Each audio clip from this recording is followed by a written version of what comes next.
तो हेलो मेरे प्यारे प्यारे शेर और शेरनियों, आप लोग स्वस्थ होंगे, मस्त होंगे। आप लोगों की स्टडी से चल रही होगी।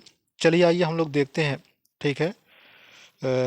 बहुविकल्पीय क्वेश्चन यानी कि MCQ वाले क्वेश्चन को, जो 2026 में आपके आने वाले हैं, चाहे वो प्री बोर्ड हो या फिर यूपी बोर्ड वाले हों। ठीक है। दोनों के लिए ये क्वेश्चन आने वाले हैं। हम इसमें केवल और केवल जो है पूरा का पूरा 20 नंबर के क्वेश्चन को सॉल्व करेंगे। ठीक है। चलिए आइए देखते हैं, ज़्यादा देर ना करते हुए हम लोग इसको निपटाते हैं। मैं केवल आंसर आपको बताते हुए चलूंगा। ठीक है। सॉल्व नहीं कराऊंगा इसमें पूरा। ठीक है। तो चलिए देखते हैं। एक एक नंबर के सारे क्वेश्चन होंगे। तो पहला जो क्वेश्चन है आपके सामने ये रहा। तो पहला क्वेश्चन कह रहा है इसमें, किसी दर्पण से आप चाहे कितनी ही दूरी पर खड़े हों तो उसका प्रतिबिंब सदैव सीधे प्रतीत होता है, संभवतः दर्पण है।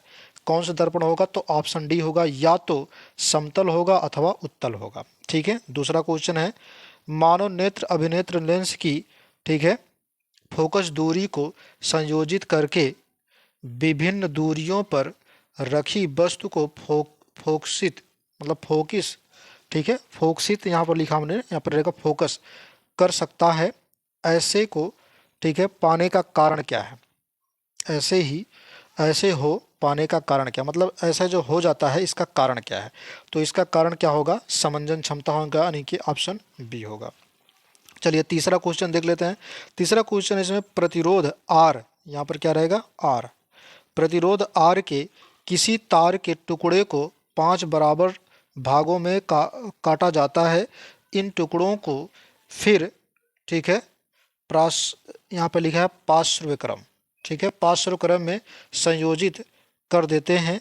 यदि समायोजन का तुल्य प्रतिरोध आर है, आर डैश है, तो आर बटे आर स्क्वायर, आर बटे आर डैश का अनुपात का मान कितना होगा? तो ध्यान रखिए, मैं डायरेक्ट आंसर आपको बता दे रहा हूँ।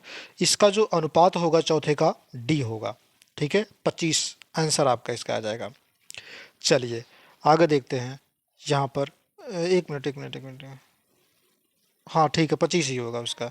चौथे की अगर हम बात करें, यहाँ पर किसी विद्युत बल्ब का, ठीक है, अनुमानतः इसमें दिया है 220 वोल्ट और 100 वाट है।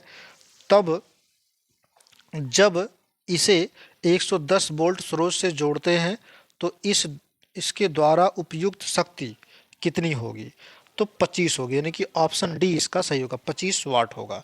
चलिए पांचवा क्वेश्चन देखते हैं, विद्युत धारा मापने वाली युक्तियां कौन सी है? तो एमीटर होता है, ऑप्शन सी इसका सही आंसर होगा। छठवां क्वेश्चन है, यहाँ पर ध्यान दीजिएगा। छठवां क्वेश्चन यहाँ पे कहा, निम्नलिखित में से कौन सा नियम लंबे विद्युत धारावाही तार के निकट, ठीक है, चुंबकीय क्षेत्र की दिशा को व्यक्त करता है? तो ऑप्शन इसका डी आंसर सही होगा। ठीक है, दाएं हाथ के अंगूठे का नियम। ठीक है। चलिए आगे देखते हैं सातवां क्वेश्चन। तो सातवां क्वेश्चन कुछ इस प्रकार से है, जो कि कह रहा है इसमें, सामान्य दृष्टि के लिए, ठीक है, स्पष्ट दृश्य की न्यूनतम दूरी कितनी होगी? तो सामान्य के लिए अगर हम बात करें, स्पष्ट न्यूनतम दूरी जो होगी वो 25 सेंटीमीटर होगी, यानी कि सी आंसर आपका सही होगा। उसके बाद है शुद्ध जल का, यहाँ पे केमिस्ट्री शुरू हो जाता है। शुद्ध जल का पीएच मान कितना होता है? तो 7 होता है, ऑप्शन सी हो जाएगा। उसके बाद है नौवां क्वेश्चन। तो नौवां क्वेश्चन कुछ इस प्रकार से आपके सामने, जो कि है, निम्नलिखित रासायनिक अभिक्रिया किस प्रकार की है? तो ये अभिक्रिया नीचे लिखा गया है। ये पूछा है कि ये किस प्रकार की अभिक्रिया होगी? तो ध्यान रखिएगा, ये अवक्षेप अभिक्रिया होगी, ऑप्शन नंबर सी आपका सही आंसर होगा। उसके बाद 10वां क्वेश्चन यहाँ पर, प्रयोगशाला में सर्वप्रथम किस कार्बनिक यौगिक का निर्माण हुआ था? तो प्रयोगशाला में सर्वप्रथम किस कार्बनिक यौगिक का निर्माण हुआ था? तो यूरिया का हुआ था, ऑप्शन नंबर ए। ठीक है। चलिए देखते हैं। यहाँ पर 11वां क्वेश्चन कह रहा है इसमें, एल्केन का सामान्य सूत्र क्या है? तो ए ऑप्शन सही होगा, CnH2n+2।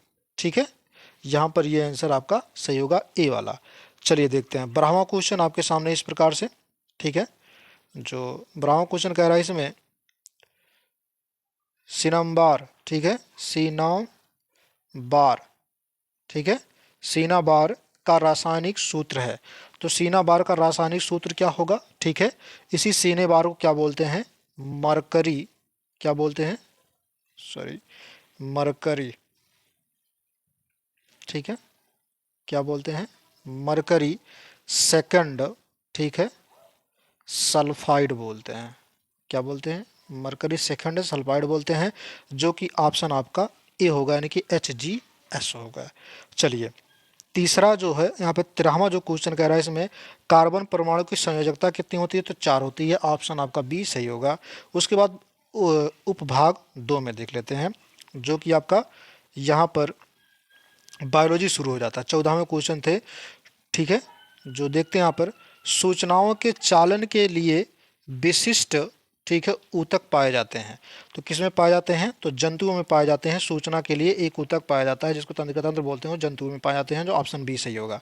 15वां क्वेश्चन कह रहा है इसमें, पुष्प के निम्न में से किस भाग में जनन कोशिकाएं होती हैं, तो याद रखिएगा पुंकेसर, ऑप्शन इसमें जो है पुंकेसर सही आंसर होगा, सी ऑप्शन सही होगा, ठीक है। अगला क्वेश्चन देखते हैं 16वां, निम्नलिखित में से कौन हार्मोन्स हमारे शरीर में कार्बोहाइड्रेट, प्रोटीन और वसा के उपापचय का नियंत्रण करता है, तो ध्यान रखिएगा, एक हार्मोन्स होता है जिसको बोलते हैं थायरॉक्सिन, ऑप्शन सी पर है, ठीक है, तो यही आंसर आपका सही होगा, ऑप्शन सी पर।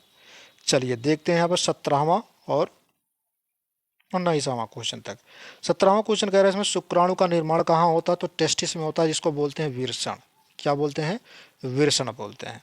उसके बाद है, महिलाएं एक्स गुणसूत्र प्राप्त करती हैं, तो महिलाएं एक्स गुणसूत्र कहाँ से प्राप्त करती हैं, अपने माता से भी प्राप्त करती हैं, अपने पिता से प्राप्त करती हैं, तो दोनों ऑप्शन सही होगा, यानी कि ऑप्शन नंबर सी सही होगा, ए और बी दोनों। उसके बाद है, निम्न में से कौन एक उत्पादक है, तो उत्पादक जो होते हैं ये हरे पौधे होते हैं जो अपना भोजन स्वयं बना लेते हैं, फिर जो है प्रकाश संश्लेषण होते हैं, तो ऑप्शन बी आंसर इसमें सही हो जाएगा। चलिए 20वां क्वेश्चन और लास्ट क्वेश्चन हम लोग देखते हैं, 20वां क्वेश्चन और लास्ट क्वेश्चन देख लेते हैं। उसके बाद मैंने ऑलरेडी आपको जो है लिखित वाला ऑलरेडी मैंने आपको प्रोवाइड करा दिया है। 20वां क्वेश्चन कह रहा है इसमें, वृद्धि का, ठीक है, संदमन करने वाला पादप हार्मोन्स कौन सा है, तो वृद्धि का संदमन करने वाला जो पादप हार्मोन्स वो कौन सा है, एब्सिसिक अम्ल होगा। कौन सा होगा, एब्सिसिक अम्ल, यानी कि ऑप्शन नंबर ए आपका सही आंसर होगा। तो मैंने आपको 20 नंबर के क्वेश्चन सॉल्व करा दिए हैं, जो कि एक एक नंबर के हैं। तो ये फिर से मैं कह रहा हूँ, 2026 के बोर्ड और प्री बोर्ड में टपकने वाले हैं, तो वीडियो को लाइक और शेयर कर दीजिएगा, कमेंट भी कर दीजिएगा अगर वीडियो अच्छा लगे तो, ठीक है। धन्यवाद, बाय बाय, टाटा।